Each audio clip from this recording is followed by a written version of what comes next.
C'est la crique que l'on s'imagine lorsque l'on pense à un été réussi. Les roches blanches, l'eau turquoise, une plage ombragée sous les tamaris. Cet endroit, situé sur l'île de Paros en mer Égée, Romain, un Français, en est tombé amoureux il y a 7 ans. Calimera. Bonjour. Bonjour, chef. Depuis, il en a fait une des baies les plus courues des îles grecques.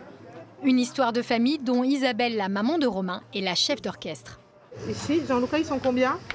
Jean-Luca, ils sont 12 personnes. Ah non, 12, je peux pas. C'est elle qui dit non et qui gère la caisse. Ici, tout est à eux. 200 transats et lits de plage et un restaurant typique. C'est parti, on démarre le service. Calimera, queridos Cristoforo. Midi, les 140 couverts vont être pris d'assaut en quelques minutes. Bonjour, madame. À quel nom, s'il vous plaît? De 6, vous passez à 8 à 10. Mais non, mais c'est très bien, il n'y a pas de problème. Jamais, même avant le Covid, Romain et sa maman n'avaient vu autant de Français. Tous alléchés par l'odeur du tataki de thon, de la salade grecque revisitée, du poisson grillé au caviar d'aubergine et sa pita maison. C'est très très sympa. C'est beau et c'est bon. Du beau et du bon. La recette simple d'une petite île qui a happé en l'espace d'un été des milliers de Français. À 3 heures de vol de la France, la Grèce et ses Cyclades, formées de 250 îles, est la star des destinations européennes de cet été. Avec des vols jusqu'à 30% moins chers, le pays a su attirer les touristes, notamment grâce à ses criques turquoises et ses petits villages en chaux blanche où l'on s'attable pour goûter à du poulpe grillé, pêché le matin même. L'île de Paros est devenue le refuge des familles françaises. Certaines y ont acheté une résidence secondaire et y passent toutes leurs vacances. Il y a l'eau la plus cristal qui soit. C'est pas la peine d'aller dans les Caraïbes. Santorin, c'est le paradis des hôtels de luxe. L'un des plus prestigieux a demandé à une star française de la cuisine, le chef 3 étoiles Emmanuel Renaud, d'organiser un dîner dans un cadre à couper le souffle. Là, à la place des transats, on va installer toutes les tables. Là, il y a une grande table aussi ici. Ils vont être bien. À Ios, l'île de la fête, Apolline et ses 3 copines passent leurs premières vacances loin de leurs parents. Et elles comptent bien en profiter, malgré les restrictions sanitaires. Distanciation sociale. Dernier plongeon avant la reprise, dans les eaux cristallines d'un des plus beaux spots de la planète, la Grèce et ses Cyclades. Paros a une particularité qui émerveille les touristes dès qu'ils y posent un regard. La myriade de petits lagons autour de l'île. Ok? On fait un concours de plongeon, un concours de bombes. C'est une sortie qu'Emilie adore faire avec ses 4 enfants. Ici, à quelques mètres des rives de Paros, sa famille a le lagon bleu pour elle toute seule.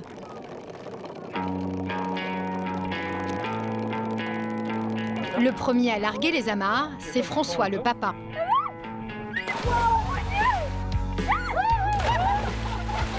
Elle est bonne, fais attention du courant.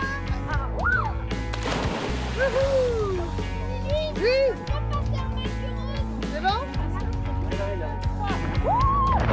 L'été dernier, ils ont découvert un peu par hasard l'île et ses fonds, les plus beaux de la Méditerranée. Tu t'appelles ça comment ici? Le paradis. Le paradis. Ouais.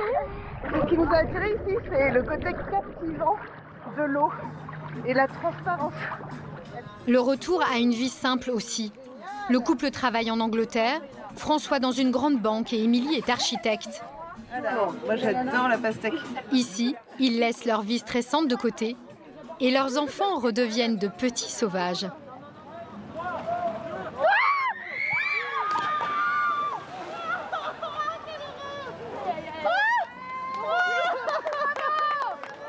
C'est la 3e fois en un an que le couple et ses 4 enfants viennent à Paros. À l'automne dernier, ils ont eu un déclic et ont décidé d'y acheter une maison de vacances. On est très heureux en fait de s'être installés ici, surtout en habitant en Angleterre. vraiment un temps extraordinaire à Londres et ici c'est absolument génial parce qu'on a une garantie du beau temps, de la mer chaude et ça c'est vraiment très agréable. Un tournant dans leur vie qui leur réserve bien des surprises.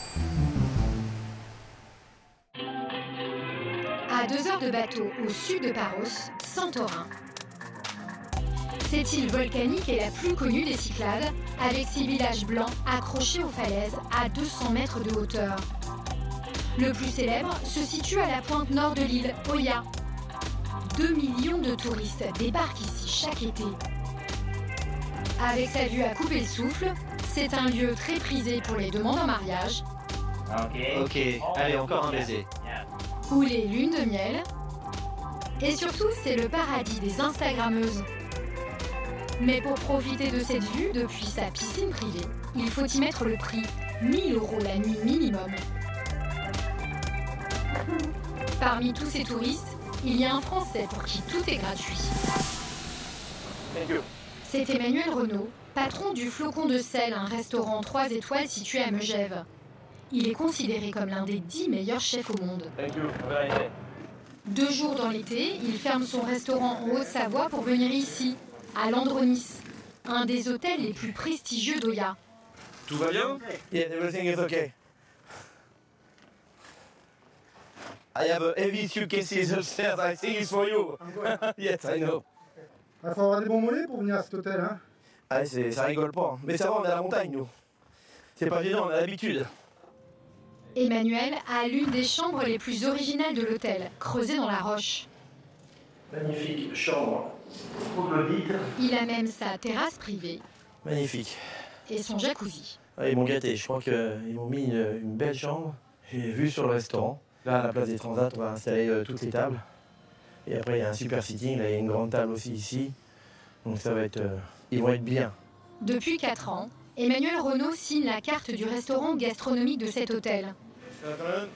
À sa tête, Georges, un chef grec. Mais le temps d'une soirée, c'est Emmanuel qui va prendre les commandes du restaurant. Salut Laurent, comment ça va? Oui. Bon voyage? Oui. La piscine, elle était comment? Vous avez pas eu le temps? Il a fait venir Kevin et Hiro, les 2 sous-chefs de son restaurant étoilé de Megève, car pour lui, l'enjeu est de taille. Et s'il y en avait un plus petit bol pour les tagliatelles, on gardera. Le lendemain, Emmanuel va devoir réaliser un dîner de prestige. 185 € le menu, avec 9 plats inédits. Les dents cornées, on fait comment déjà? C'est pas mal là-dedans, non? C'est pas mal, avec le beurre blanc caviar et l'œuf. Pour parfumer ses plats, le chef étoilé n'est pas venu les mains vides. Le matin même, il a accueilli ses fleurs dans le jardin de son restaurant savoyard. La tagette anisée, un petit peu de soucis, les capucines. Oh, il devait être 00h30 à la lampe. À la lampe électrique pour couper ça et mettre ça en boîte. Depuis qu'il travaille avec ce restaurant, Emmanuel Renaud a imposé sa patte. Une cuisine plus gastronomique et surtout ultra locale. Jusqu'à-là, Georges, le chef grec, comme d'autres restaurateurs de l'île, proposait plutôt des salades César ou des burgers et importait la plupart de ses produits, alors qu'à Santorin, il n'y a qu'à se baisser pour trouver de quoi faire une cuisine raffinée. Eh regarde, et du géranium odorant, magnifique. On va voir où est-ce qu'on va s'en servir. Peut-être qu'on va rajouter un tomate. Donc ça c'est top. Emmanuel a accepté de signer la carte de ce restaurant à la seule condition qu'ils utilisent au maximum les produits de l'île. Et là, vous voyez tous les points verts là. Ça c'est des figues de Barbarie qui sont bientôt mûres. Là-bas, on a beaucoup plus de culture. C'est un peu plus vert, donc on arrive à avoir des paysans qui nous font des produits de l'autre côté de l'île.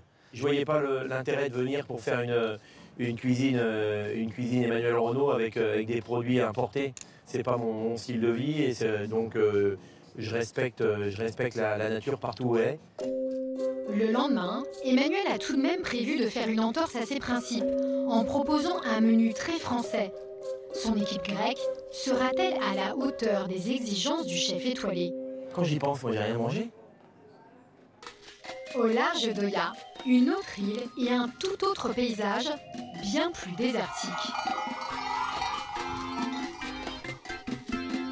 Nous sommes à Ios, sur cette île aussi grande que Santorin.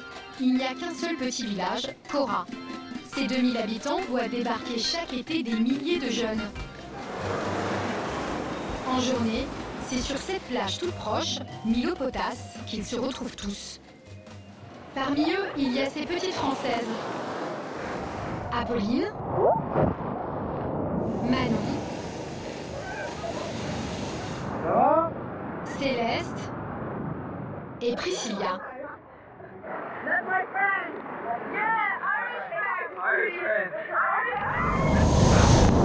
Originaires du sud de la France, elles sont arrivées 3 jours plus tôt. C'est la première fois qu'elles viennent en Grèce. No. No? Ok. No. Mais surtout, c'est leur tout premier voyage sans les parents. Car toutes ont à peine 18 ans, et pour fêter leur bac, elles cherchent un lieu où s'amuser. Ici, il y a énormément de jeunes. Alors qu'en France, si on va à la plage, on verra 2-3 groupes de jeunes et beaucoup de familles. C'est vraiment l'île où mieux pour accueillir les jeunes pour faire la fête. Apolline et ses copines ont prévu de passer 10 jours à Ios. Et c'est à 2 pas de la plage qu'elles ont posé leurs valises. Au Far Out, le plus grand complexe hôtelier de l'île. Piscine pour se reposer l'après-midi. Et une autre pour les fins de journée, avec DJ pour mettre l'ambiance. Et juste derrière, une centaine de logements à tous les prix. Du coup, on vit dans des petites tentes comme ça. Elles sont pas très grandes, mais elles sont plutôt cool. Pour ces vacances en Grèce, les Françaises ont un petit budget de 500 €. Alors elles ont choisi de partager ce minuscule espace. Ça, c'est mon lit. Et ça, c'est celui de Priscilla. Et voilà. Là, cette clim que nous aimons, c'est le petit ventilateur, mais qui brasse en réalité que de l'air chaud. À 10 € la nuit par personne, ce n'est pas le grand luxe, mais ça leur suffit. Après, on n'a pas notre petit confort français, par exemple, notamment l'eau pas potable, pas de papier dans les toilettes. Moi, je la bois. Avec moi, moi, je la vois. Ça a des problèmes de constipation. Bah, franchement, moi, je valide. Mais ce qui les a vraiment poussés à venir ici, c'est cette vidéo du Far Out. Cela fait 20 ans que cet endroit est réputé pour ses soirées de fête dans la piscine. Le problème, c'est que depuis le début de l'été, les cas de Covid explosent en Grèce et touchent particulièrement les jeunes. Du coup, en ce début août, si les cocktails coulent toujours à flot au Far Out, il faut être vacciné pour les boire. Parfait, bienvenue. Et chose étonnante, au bord de la piscine, une surveillante de baignade fait des rondes. Car il est interdit de rester debout trop longtemps, et encore moins de danser. Ils doivent rester assis, ce sont les règles sanitaires. Visiblement, toutes ces règles ne refroidissent pas nos petites Françaises, qui sont toutes vaccinées. Depuis leur arrivée, elles n'arrêtent pas de se faire des amis. Ah, vous logez ici? Waouh, nous aussi. Tu as mon numéro de téléphone, tu peux m'envoyer un message, on peut boire des coups ici ou faire autre chose. Ce soir, elles ont prévu de se rendre au village de Kora, tout proche, et comptent bien, malgré les interdits, trouver un endroit où danser.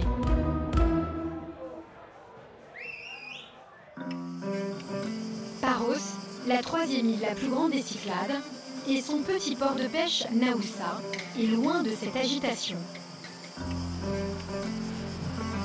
Retirés sur les hauteurs, Émilie et sa famille ont trouvé leur havre de paix. On ne se lasse pas de cette vue, donc on a appelé cette maison la Villa Théa, qui veut dire la villa avec vue en grec. Une vue qui s'étend jusqu'à Naxos, l'île en face. Acheter cette propriété n'était pas du tout leur plan de départ. Émilie et son mari cherchaient depuis des années une maison de vacances, mais dans le sud-ouest de la France, à Lacanau. À la fin de nos 2 semaines de vacances l'été dernier, on s'est dit, en fait, ça devait être le destin qu'on n'ait pas trouvé à Lacanau et il faut qu'on aille à Paros. Toute la famille a eu le coup de cœur pour ces 210 mètres carrés. Sol en pierre, murs peints à la chaux, une vraie maison cycladique avec 4 chambres qui donnent chacune sur l'immense jardin. Ça, c'est notre chambre. Alors là, j'ai complètement craqué pour ces arches, ces murs qui sont pas droits. Moi qui suis dans l'architecture où on doit tout faire toujours au carré, en fait, d'avoir des imperfections, ça donne énormément de charme. Et en bas, on a créé un dortoir. Parce qu'ayant 4 enfants et puis des amis qui viennent nous voir, on a essayé d'optimiser cet espace en sous-sol qui est très frais. Donc on peut en mettre jusqu'à 10. Et là, on a en fait une sortie vers l'extérieur. Bon, ils pourraient faire le mur, sauf qu'il n'y a que les moutons en fait. Inclus dans la propriété, ils ont aussi hérité d'un champ d'oliviers. D'ici quelques mois, la famille aura sa première cuvée d'huile d'olive maison. Celles qui ont rendu ce rêve possible sont aussi françaises. Et elles ont fort à faire, car cette année, les biens s'arrachent sur l'île, même les plus extravagants. Ah, c'est magnifique cette vue, hein. Ah, ça, on est à Costos. Ouais. Gaëlle est agent immobilier ici depuis 20 ans. Elle s'est associée avec Samantha, une ancienne parisienne, installée elle depuis 3 ans à Paros. Donc là, ça... Voilà. Grandiose. En fait, c'est une grande arête. Waouh. Voilà. Grâce à son carnet d'adresses, Gaëlle vient de rentrer ce joyau rarissime. 280 mètres carrés, 3 chambres, chacune avec sa salle de bain tout en marbre, et des plafonds en bambou de la région. 1,5 million d'euros tout de même, mais à ce prix-là. Intérieur et extérieur. Ah oui, c'est magnifique. Avec une très très belle terrasse. En fait, à 6 000 mètres carrés, tu vois, c'est tout. C'est une vue imprenable, tu peux pas construire ni quoi que ce soit. Ah oui, et donc t'as la piscine qui est là. La piscine est en contrebas, avec la terrasse qui traîne. Très bien. Donc le soir, t'as toutes les petites lumières, t'as les bateaux qui défilent.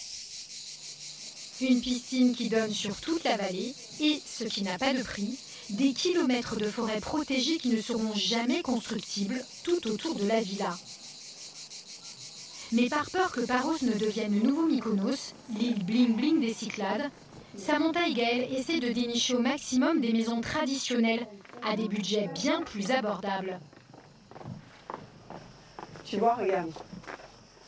Regarde, en plus là on arrive au moment de la journée qui est extraordinaire. T'as un super coucher du soleil. C'est très chouette.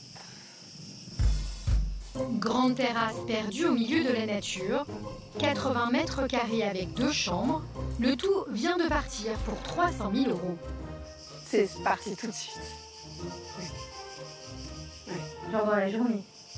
Pratiquement. Et il y avait plusieurs personnes dessus. Ouais. Et c'est en plus une maison qu'on a vendue par caméra. Ah oui, les gens ne sont pas venus par le Non. Ils ont visité avec nous. En FaceTime.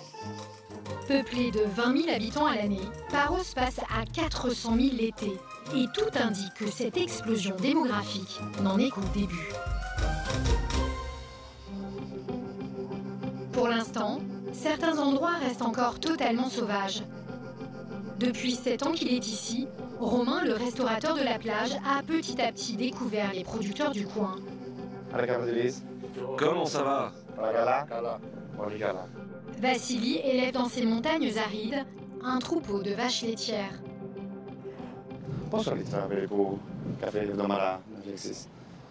Par semaine? En ce moment, c'est 3,5 tonnes par semaine. Avant de venir ici, Romain pensait comme beaucoup qu'il ne trouverait que du fromage de brebis ou de chèvre. En fait, le choix s'avère bien plus varié que la célèbre feta. Ça, c'est d'aujourd'hui. Ouais. Ici, on fabrique de la graviera, un genre de gruyère, de la misitra, une sorte de fromage frais, mais aussi des choses plus étonnantes. Oui, du vin. Oui, ça c'est celui qui est fabriqué en face. Il reste 15 jours dans le vin, plus exactement dans le mou du raisin.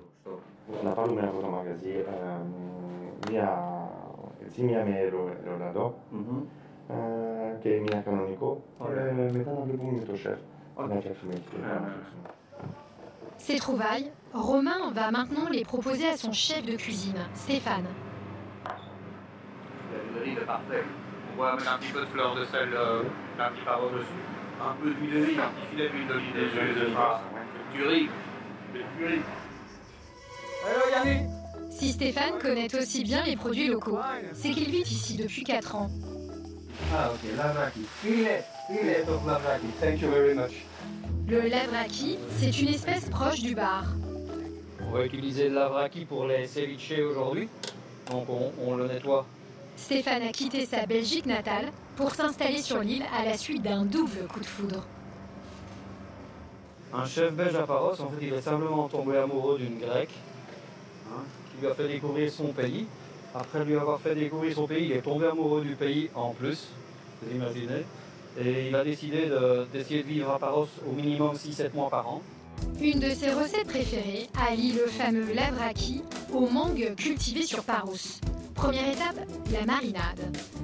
On va faire une petite mixture concombre, menthe, gingembre et coriandre. Voilà les petits concombres de Paros, des petits morceaux de mangue. On rajoute de l'avocat et les filets de lavraki coupés en cubes. Un petit peu de citron vert. La recette est rapide et ultra simple. Ceviche de lavraki et mangue de Paros. L'autre plat star de son restaurant est un peu plus technique. Pour son caviar d'aubergine à la feta, Stéphane utilise cette machine artisanale. Il fume son fromage avec les herbes de son jardin. Un petit peu de fleur de sel. Ces recettes, Romain sait qu'elles cartonnent chaque jour. Ben, on peut avoir la suggestion du jour pour l'Instagram, s'il te plaît? Tous les matins avant midi, il les met donc à l'honneur sur leurs réseaux sociaux. Mais l'engouement qu'il va susciter risque de lui jouer des tours. Retour à Ios, l'île de la fête. La nuit, le village de Cora est envahi par des centaines de jeunes. Il est 1h du matin, Apolline prend son repas préféré. Thank you. C'est comme un kebab mais dans une galette grecque. Et c'est pas du tout cher. On peut manger ça pour 2,50 € et ça cale pas mal. Ce soir, avec ses amis, elle retrouve d'autres Français croisés sur la plage l'après-midi même. Priscilla, elle, en est au dessert. Glace au yaourt, de graisse, super bon. De 80. Ios est l'une des îles des Cyclades où le coût de la vie est le moins cher. Les Françaises ont prévu 15 € par soirée, suffisamment pour goûter à une autre spécialité de l'île. Le pache, c'est ça non? C'est par là? Le pacha, c'est ce bar dans cette petite ruelle où la serveuse travaille avec de la peinture sur les mains.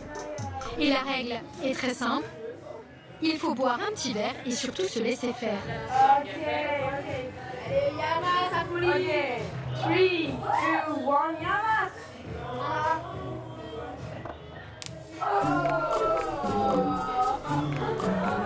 Ça fait super mal, mais c'est pas grave parce que ça en fait. Priscilla, elle aussi, prend son courage à deux mains.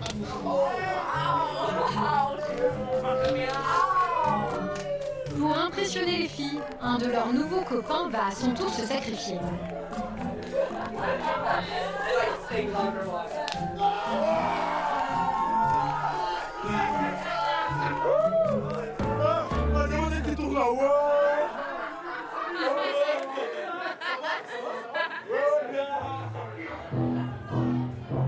Passé ce tour de chauffe, la petite bande veut trouver un lieu pour danser. Il y a bien des discothèques, mais là encore, Covid oblige, elles ont été obligées de s'adapter. Sur la piste, des tables ont été installées, car pour danser, il y a obligation de rester assis. Le genre d'ambiance qui refroidit Apolline et ses copines. D'autant qu'il y a quelques établissements qui, visiblement, ne respecteraient pas la loi. Il allait à Escobar, les garçons. L'Escobar, c'est justement là où tout le monde veut rentrer ce soir. Est-ce la présence de notre caméra? Le patron à l'entrée va aussitôt chasser les fêtards. Partez d'ici. Dégagez. C'est peine perdue pour les Françaises. Elles repartent un peu amères. La veille pourtant, elles ont réussi à rentrer dans ce club et ont même réalisé quelques vidéos surprenantes. Le patron il essaie de faire sortir les gens, tout le monde était super festif et personne ne voulait sortir mais il a réussi à quand même faire sortir les gens normal. Pour ce genre de scène, le patron risque jusqu'à 30 000 € d'amende et une fermeture de 2 mois. C'est pas trop autorisé ça? Apparemment pas, mais bon, nous ça nous va. Hein. Bon, faut pas le dire, mais dans la plupart des bars ou quoi, pas besoin de passe sanitaire, pas besoin de se faire tester. Si tu payes, tu rentres. Vous n'êtes pas déçus, parce que la sécurité sanitaire, ça gâche pas la fête? Non, parce qu'il y a toujours moyen de s'amuser en fait. Et on peut toujours aller sur la plage, on peut toujours mettre de la musique comme ici, et puis on est entre nous, on est entre copines. Apolline et ses amis ont encore 6 jours à passer sur Ios avant de partir à Paros, la dernière étape de leur séjour en Grèce. Le lendemain à Santorin, dans le village d'Oia, le restaurant de l'Adronis se prépare pour la grande soirée. Les chaises longues au bord de la piscine sont remplacées par une quarantaine de tables. C'est la plus belle vue? Oui, c'est pour ça qu'il y a les chaises rouges. Les clients ont réservé un mois à l'avance pour goûter au menu inédit du chef étoilé français Emmanuel Renaud. Avec ses équipes, il termine la préparation des plats. Il leur reste encore le tartare de tomates à assaisonner. Mais il y a un petit problème. Il manque un élément essentiel pour lui donner du goût. Non, il n'y en a plus. Et ça agace un peu Kevin, le sous-chef français. On a acheté du sec au supermarché si tu veux. Dry? Ah, shit. I need fresh and... T'es confiant ou pas? Toujours. Le problème, il va jamais bien longtemps sans solution. La solution, justement, est dans les mains de son patron. Ces fleurs jaunes qu'Emmanuel Renaud a ramenées de Savoie. C'est la tagétanisée, ça a un goût d'estragon et de pamplemousse. Bah, ça tombe bien parce qu'il y a des estragons. C'est exactement. Les clients qui ont réservé pour cette soirée sont des fans du chef français et le suivent sur les réseaux sociaux. Alors pour leur donner l'eau à la bouche avant qu'ils n'arrivent, Emmanuel Renaud demande à Kevin, son sous-chef, de filmer ses plats pour les mettre sur son profil Instagram. Kevin, vous mettez en story? Ouais, vous enregistrez? je sais pas. Non, c'est une blague, j'espère. Vous êtes con, quoi. Vous foutez de ma gueule, non? Je sais pas. C'est vrai ou pas? Je pensais que vous plaisantiez, bah vous êtes plié, c'est tout. Oui, je reste à pied. Certains de ces plats, Emmanuel les sert déjà dans son restaurant à Megève. So, when you serve the lobster consommé, just one way, tac, like this. Mais ces serveurs grecs, eux, ne les connaissent pas.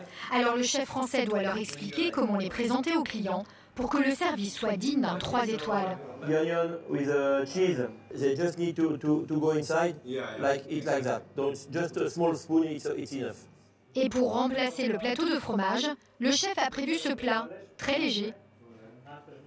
On a fait un muesli avec des oignons, Beaufort, reblochon et des graines des céréales soufflées. Le tout saupoudré de miettes de pain de seigle grillé.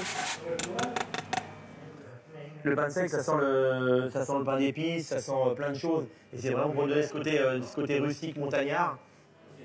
Parmi les clients de ce soir, il y a une petite famille qui attend ce dîner avec impatience. Au sud de l'île, le port d'Atignos, Anne, son fils Audran et le papa, John, sont arrivés de leur banlieue lilloise 2 jours plus tôt. Pour fêter leurs 13 ans de Pax, ils ont décidé de s'offrir un périple de 2 semaines dans les Cyclades. L'autre vue de Santorin. Non, c'est même presque le plus beau du bateau, évidemment. Ce jour-là, ils embarquent pour un périple à la découverte de l'autre joyau de Santorin. Au milieu de la caldeira, ce petit bout de terre, c'est Nea Kemeni, le cœur du volcan. C'est suite à son explosion il y a 3600 ans que l'archipel de Santorin s'est formé. C'est explosif ou physique? T'en as des questions, toi? Parce que j'en sais, moi. Il fait partie des 45 volcans actifs de la planète. Pour accéder à son cratère, il faut marcher 30 minutes.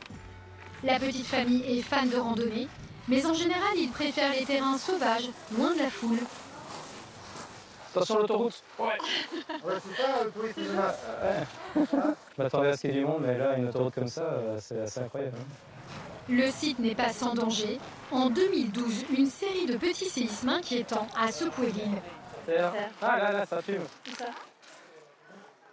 Ah oui. Ça se réveille. Sinon, ouais, c'est pas la soufrière. Hein. Les seules fumerolles, c'est celle qu'on a vues là-bas.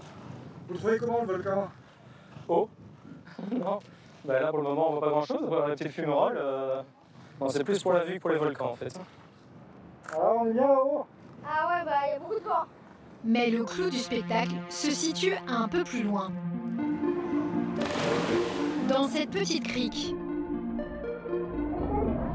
Sous l'eau, il n'y a pas grand-chose à voir. C'est surtout pour la température que ça vaut le coup de piquer une tête. Ah ouais, c'est chaud. L'eau passe très vite de 25 à presque 35 degrés et devient totalement orange. Un phénomène unique au monde dû aux émanations de soufre provenant de la réserve de lave à 4 km sous terre. Sous leurs pieds, une boue aux vertus thérapeutiques. Et voilà, là on a plein de boue, on peut peut-être aller essayer de faire un bâtiment. Ouais, toi t'en as beaucoup de relatifs. Hein. Ce soir, John et sa famille seront tout beaux pour déguster la cuisine d'Emmanuel Renaud. À Paros aussi, les vrais trésors se cachent dans la roche. Émilie, qui veut décorer sa nouvelle maison avec de l'artisanat typique, a entendu parler d'un endroit incroyable au cœur de l'île. Good morning. Bonjour. Manolis Fokianos est marbrier. Comment allez-vous? I'm very good, and you? Un des seuls artisans de Paros autorisé à exploiter la richesse minérale de l'île. I'm going to do a bathroom as well. Okay. And what would be really... Just we need to Alors on choose choisit dans quel marbre et dans quelle couleur? what Yes, color it you would want, be style good to you look want. at marble, which is from around here, because that's the whole purpose, you know, is to, Okay. to embrace the Greek marble. Manolis découpe et sculpte du marbre en provenance de Naxos, l'île voisine, mais surtout celui de Paros, qui a des particularités minérales extraordinaires. Ça, c'est du marbre de Naxos. Vous pouvez voir comme il est blanc. Et vous remarquez que ce sont des gros cristaux. Yeah, yeah.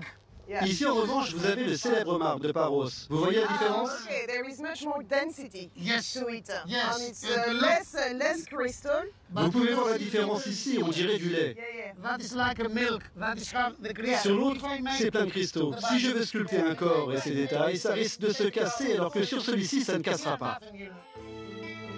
Le marbre de Paros niche dans des grottes à 100 mètres de chez Manolis. C'est de lui dont est composée notamment la fameuse Vénus de Milo, sculptée en 150 avant Jésus-Christ et aujourd'hui au Louvre. Les plus grands sculpteurs grecs ont fait naître ici des chefs-d'œuvre, car ce marbre est le seul au monde à être translucide. Prenons ça par exemple, le marbre de Paros. Si on met une lumière derrière, on peut voir à travers. Oh, wow. You see here. Yes, it's amazing. And this one becomes yellow. Yeah. Yeah. I feel very proud. Oui, je suis très fier de mon île et de mon pays. Ah, yes, it's beautiful. Yes. It's amazing. Émilie reviendra à négocier les prix pour espérer avoir un petit bout d'antiquité grecque dans sa nouvelle maison. À quelques kilomètres des carrières de marbre, dans la crique du Beach Club, l'atmosphère est beaucoup moins sereine. 14 bêtes, c'est ça. Terminé. 1, 2, 3. Il y en a 12. Et posso initola. Ben 12. 3, 4, 5, 6, 7, 8. Romain et sa mère font face à une affluence hors norme. Et pour couronner le tout, 3 familles venues entre amis débarquent avec un peu plus d'enfants que prévu. Est-ce que vous avez 14 enfants? Largement. Vous avez même plus? Et vous avez quoi? 6 c'est quoi? 6 et 10? Normalement, on est 7, donc 7, on est 21. 21 enfants. Mise devant le fait accompli, Isabelle essaye de faire bonne figure. Très bien, merci. Là, je pense que 21 enfants vont mourir. Olivier, il vient manger à quelle heure? Mais très vite, elle va prendre la mesure du problème. Les enfants vont se balader dans les lounges qui sont réservés, qui sont dans une zone VIP qui ne veut pas de bruit et qui ne veut pas d'enfants. Et je ne peux pas faire devenir la plage une plage d'enfants. Ça, c'est pas possible parce que c'est pas l'image que je veux donner à la plage. Et effectivement, la plage VIP se transforme rapidement en joyeuse colonie de vacances.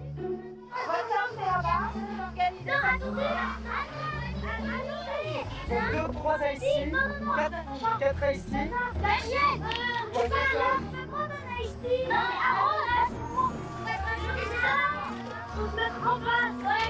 Je vais vous montrer le traduction autour de la table, c'est les règles Covid. Donc c'est 10 personnes par table maximum. Donc le reste, on va vous asseoir à une autre table. Arthur, le serveur, essaye de lutter pour imposer les règles Covid à la petite tribu. Mais à peine les enfants installés, ce sont les ados des familles qui pointent le bout de leur nez. Isabelle ne sait plus comment gérer. Le chef a dit stop. Et le chef vient de péter les plombs, donc tu te calmes. Il a trop de bruit, donc tu arrêtes. Vous pouvez vous pousser, voilà, parce que le chef voudrait du silence. Merci. Mais les enfants sont heureux ici et ne comptent pas bouger. En cuisine, c'est la guerre. One tzatziki, one french calamari, two fish feta, one tarama, one burrata. Ensuite, 2 tuna tataki, one french fries, one noodle rice salad, one burger medium, entrée, one burger rare, ceviche mango et one chicken souvlaki. Aujourd'hui, on va ramasser. On est là pour ça, hein? Ok. Et j'envoie les frites. One burrata, please. C'est les commandes pour les enfants, donc c'est toujours un peu compliqué. Parce qu'ils veulent des burgers avec fromage, sans fromage, avec oignon, sans oignon, sans pain, etc. Les contrats aussi les enfants, c'est oui, ça rentre normalement. Two chai menu, one french fries. Mais même sous la pression, le chef ne perd pas son humour. My Tyler is rich. Finalement, au bout de 2 heures d'une cadence infernale, Stéphane et son équipe arrivent à honorer les 180 couverts. Sur la plage, les clients, eux, n'ont rien vu, mais ont tout dévoré. La nourriture est délicieuse et quelle belle plage. Non, on adore vraiment.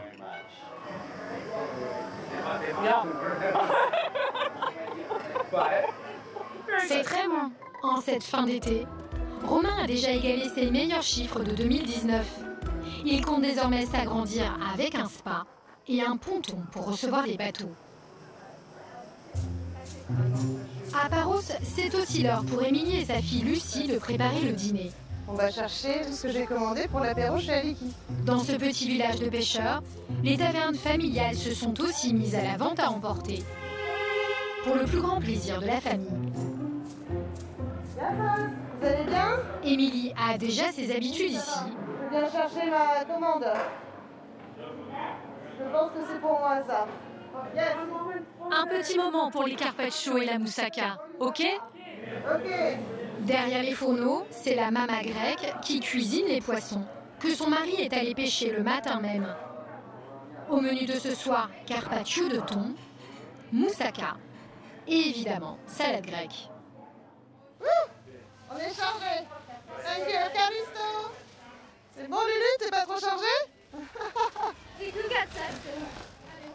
Depuis qu'ils ont acheté leur maison, Émilie découvre les petits commerces du coin. Comme ce boucher qui travaille encore à l'ancienne. Ah, very good, yes. This. And you do a fillet and you do 1 200, 1 400. Ok. J'adore parce qu'en fait c'est vraiment typique. C'est vraiment la boucherie qu'on imagine dans les petits villages et puis ils sont là toute l'année. Il se trouve que ce boucher est le fils de l'agriculteur qui habite juste à côté de notre maison. Donc les vaches qu'on a au bout du jardin et les brebis, ben, on les retrouve ici. Donc c'est vraiment local. Et l'avantage du local en Grèce, c'est qu'en plus d'être bon, c'est 2 fois moins cher qu'en France. J'en ai pour 51,50 €. J'ai pris 1,5 kg de filet de veau, 8 brochettes de poulet et 6 brochettes de porc. Et Calisto! Si Émilie a prévu pour 15, c'est que ce soir, tous ses amis débarquent pour découvrir sa nouvelle maison. Ah! Voilà les copains. Ça va? Top, et toi? Ouais. Qu'est-ce que c'est beau, vous avez cuisiné grec? Bah, on a tout cuisiné toute l'après-midi. Ouais. C'était notre sosie que t'as vu à la plage, en fait. Ah, ça c'est vraiment sympa, c'est le premier apéro qu'on fait avec autant de copains à la maison. C'est vraiment un moment spécial. C'est un peu comme notre pendaison de crémaillère, en fait, ce soir. Bon, c'est bon, tout est prêt, on va pouvoir passer aux choses sérieuses. Ce soir sur la table, tout est grec, local, gourmand, même l'apéritif. Ouzo, bien sûr. Alors ça, c'est un cocktail que je viens de faire avec le brandy grec, le métaxa. Les amis d'Émilie constatent qu'elle s'est vite adaptée à sa nouvelle vie. Elle connaît plus de monde sur l'île que moi qui viens depuis 27 ans, donc c'est incroyable. C'est elle qui me fait rencontrer du monde maintenant, donc oui. Adegamas. La famille va revenir à chaque vacances. Émilie et François s'imaginent déjà vivre leur retraite ici sur la terrasse, entourés de leurs futurs petits-enfants. À Santorin, à la même heure, c'est l'embouteillage dans les rues étroites d'Oia. Son coucher du soleil est considéré comme l'un des plus beaux au monde. Le problème, c'est qu'il y a du monde justement à chercher un endroit dégagé où faire sa photo. Et comme toujours ici, pour avoir la meilleure vue, il faut dépenser beaucoup d'argent. Ça se passe bien, d'accord? Je pense que oui, c'est nous, on a la meilleure place. On peut pas être comme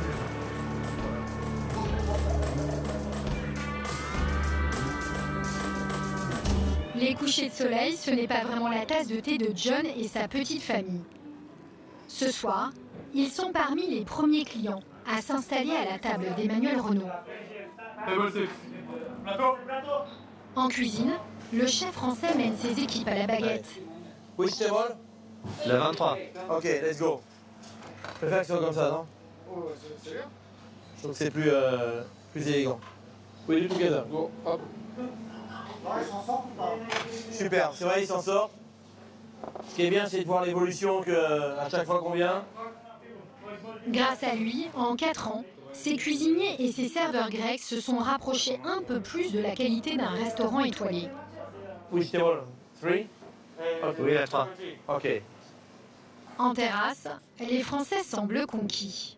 Alors? C'est comment? Écoutez, parfait. Nous avons des spaghettis de pommes de terre avec un petit poisson fumé du lac Léman. Un régal. C'est le meilleur souvenir de Santorin pour l'instant? Ah oui. C'est pas difficile en même temps. Après Santorin, ils ont prévu de se rendre eux aussi à Paros. Quant à Emmanuel Renault, il doit repartir dès le lendemain dans son restaurant de Haute-Savoie. Cet été, pour la toute première fois, la Grèce devrait être la destination préférée des Français, devant l'Espagne et l'Italie.